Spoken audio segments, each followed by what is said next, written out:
Welcome to Man Does Tech, where I solve the problems you didn't even know you had. In this video, I will show how to make gummy bears with Lorann Gummy mix. Start by measuring your Lorann Gummy mix and liquids exactly, then heat gently while stirring until dissolved. Chill molds briefly before pouring to reduce bubbles. Allow candies to set at room temperature or in the fridge until firm. Store finished gummies in an airtight container to keep them fresh and chewy. Heat the measured liquid over low heat and whisk in the Lorann Gummy mix until it becomes silky and lump-free. Remove from heat and let the mixture cool slightly before adding concentrated Lorann flavoring oils, using small drops to control intensity.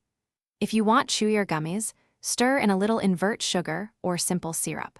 Work efficiently so the mix stays fluid while you prepare molds and avoid air bubbles for a clean fit. Pour the warm gummy mixture into your prepared silicone bear molds using a funnel or dropper to avoid spills and keep shapes neat. Lightly tap the molds on the counter to knock out any air bubbles and ensure the mix settles into every detail. Allow the gummies to set undisturbed until they are fully firm, then gently pop them out. Finish by dusting with a light cornstarch coating if they are sticky, then store properly.